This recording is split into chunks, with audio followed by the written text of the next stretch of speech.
அன்பு தேவனுடைய பிள்ளைகளே, இயேசுவின் நாமத்தில் உங்களை அன்போடு வாழ்த்துகிறேன். ஆண்டவரை பாடி மகிமைப்படுத்த போகிறோம். துதித்து துதித்து துதித்து நம்ம தேவ பலத்தை பெறணும். ஆராதிக்கிறதுலேயும் துதிக்கிறதுலேயும் அதிக முக்கியத்துவம் கொடுத்தா தாவீதை போல கர்த்தர் நம்மளை உயர்த்துவார், உங்களையும் உயர்த்துவார். சேர்ந்து அவரை துதிக்கலாமா? பனி போல பெய்யும் பரிசுத்தரே, மழையாக பொழியும் ஆவியே. பனி போல பெய்யும் பரிசுத்தரே, மழையாக பொழியும் ஆவியே. ஆவியே ஆவியே, மழையாக பொழியும் ஆவியே. ஆவியே ஆவியே, மழையாக பொழியும் ஆவியே. மென்மையானவரே,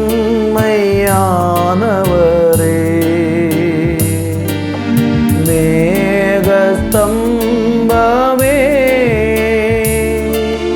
மென்மையானவரே,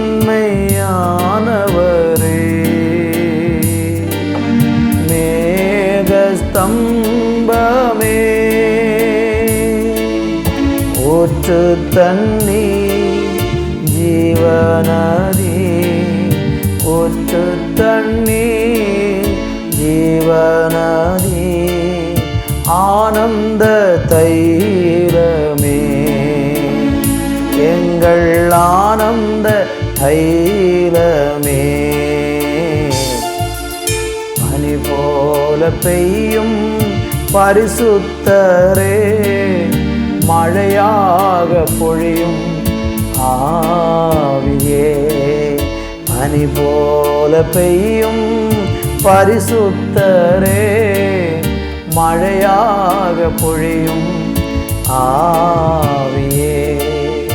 ஆவியே ஆவியே, மழையாக பொழியும் ஆவியே.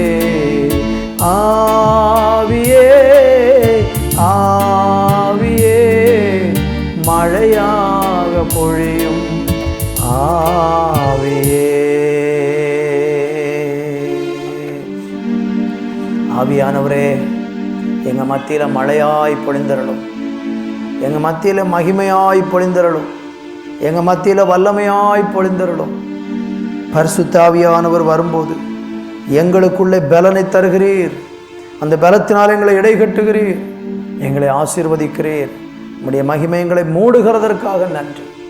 ஹல்லேலூயா. உமக்கு நன்றி, உமக்கு நன்றி, உமக்கு நன்றி. உம்மை துதிக்கிறோம். தூயவரே, நல்லவரே, வல்லவரே, மென்மையானவரே,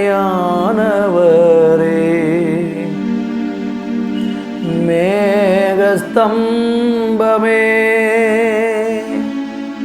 ஊற்று தண்ணி ஜீவநதி, ஊற்று தண்ணி ஜீவநதி, ஆனந்த தைலமே, எங்கள் ஆனந்த தைலமே. இந்த நாளை உடைய கரங்களில் தருகிறோம். ஒரு மகிமையான பிரசன்னத்தோடு கூட ஒரு கிருபை நிறைந்த நாளாக இந்த நாள் எல்லா பிள்ளைகளுக்கும் அமையட்டும் என்று நான் ஜெபிக்கிறேன். ஒரு தைரியத்தோடு நம்பிக்கையோடு இந்த நாளை தொடர உங்கள் பிள்ளைகளை நீங்கள் ஆசீர்வதிங்க. இயேசுவின் நாமத்தில் பிதாவே, ஆமேன், ஆமேன். அப்போஸ்தலர் நடபடிகள் 1:8 வாசிக்கிறேன். பரிசுத்த ஆவி உங்களிடத்தில் வரும்போது நீங்கள் பலன் அடைந்து எருசலேமிலும் யூதேயா முழுவதிலும் சமரியாவிலும் பூமியின் கடைசி பரியந்தமும் எனக்கு சாட்சியாய் இருப்பீர்கள் என்றார். அன்பு கர்த்தருடைய பிள்ளைகளே, பரிசுத்த ஆவியானவர் ஒரு மனுஷனுக்குள் வரும்போது என்ன நடக்கிறது? பரிசுத்த ஆவியை பெற வேண்டியது ரொம்ப ரொம்ப அவசியம். கிறிஸ்துவனுடைய ஆவி இல்லாதவன் அவருடையவன் அல்ல என்று வேதம் சொல்லுகிறது. எனவே பரிசுத்த ஆவியின் நிறைவோடு இந்த உலகத்தில் வாழ்ந்தால் மட்டும்தான் இந்த உலகத்தை ஜெயிக்க முடியும், பிசாசை ஜெயிக்க முடியும். ஏன், நம்முடைய மாமிசத்தை கூட ஜெயிக்கணும்னா பரிசுத்த ஆவியின் பலன் நமக்கு தேவை. அந்த பரிசுத்த ஆவியின் பலன் நமக்குள் வரும்போது, அல்லது அந்த பரிசுத்த ஆவியானவர் நமக்குள் வரும்போது வேதம் சொல்லுகிறது, நாம் எல்லாரும் பலன் அடைவோமாம். அந்த பலன் எதற்காக கொடுக்கப்படுகிறது தெரியுமா? இந்த உலகத்திலே ஆண்டவருக்கு சாட்சிகளாய் இருப்பதற்கான பலன் அது. பரிசுத்த ஆவியை தேவன் தருவது எதற்காக?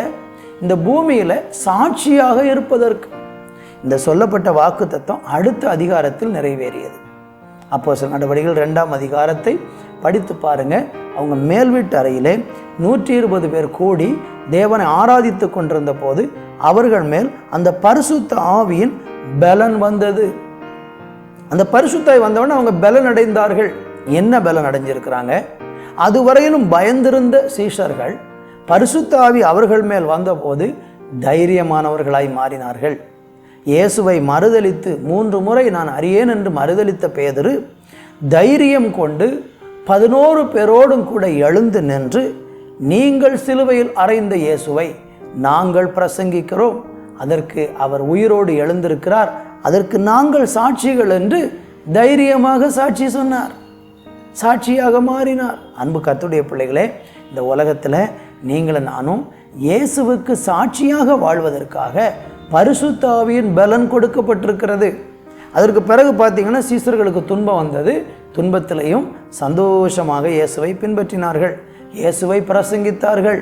இயேசு கிறிஸ்துவின் நாமத்தில் அவர்களுக்குள் இருந்த பரிசுத்த ஆவியின் பலத்தினாலே அடையாளங்களையும் அற்புதங்களையும் செய்தார்கள். அன்பு தேவ ஜனமே, இன்றைக்கு நாம் வாழுகிறது பரிசுத்த ஆவியின் காலம். இந்த பரிசுத்த ஆவியின் காலத்தில் நீங்கள் பரிசுத்த ஆவியை உங்களுக்கும் தேவனுக்கும் இடையில் உள்ள தனிப்பட்ட உறவில் பெற வேண்டும். அதை எப்படி பெற வேண்டுமாம்? வேதம் தெளிவாக சொல்லுகிறது, நீங்கள் பரிசுத்த ஆவியை பெறுவதற்கு காத்திருக்க வேண்டும். 1ஆம் அதிகாரம் 5வது வசனத்தில் சொல்லியிருக்கிறது, பிதாவின் வாக்குத்தத்தம் நிறைவேற காத்திருங்கள் என்று கட்டளையிட்டார். காத்திருத்தல் என்று சொன்னால் கர்த்தருடைய சமூகத்தில் ஜெபத்தோடு, வேதம் வாசிக்கிறதோடு, உபவாசத்தோடு சில நாட்கள் காத்திருந்து, சில காலங்கள் காத்திருந்து, சில நேரங்கள் காத்திருந்து, ஏன் நமக்கு எப்பமெல்லாம் நேரம் கிடைக்கிறதோ அப்பொழுதெல்லாம் அந்த பரிசுத்த ஆவியினுடைய வல்லமையை எதிர்பார்த்து காத்திருக்கும் பொழுது ஆண்டவர் உங்களை நிரப்புவார். உங்களை இந்த உலகத்தில் இயேசுவுக்கு சாட்சியாய் மாற்றுவார், தைரியமாக நிறுத்துவார். உங்களை கொண்டும் கர்த்தர் அடையாளங்களையும் அற்புதங்களையும் செய்யும்படிக்கு பயன்படுத்துவார். எனவே பரிசுத்த ஆவியின் வல்லமையை பெற்றுக்கொள்ள இன்றைக்கு வாஞ்சையோடு கூட எதிர்பார்த்து காத்திருங்கள். கர்த்தர் உங்களுக்கு பரிசுத்த ஆவியை தருவார். ஜெபிக்கலாம். நல்ல தகப்பனே, பரிசுத்த ஆவியின் வரத்தை, பரிசுத்த ஆவியின் பலத்தை, பரிசுத்த ஆவியின் வல்லமையை பெற்றுக்கொள்ளும்படிக்கு பிள்ளைகள் ஒவ்வொருவருக்கும் ஆண்டவரை நீங்கள் அனுகிரகம் பாராட்டும். நான் இப்பொழுது ஜெபிக்கிறேன்.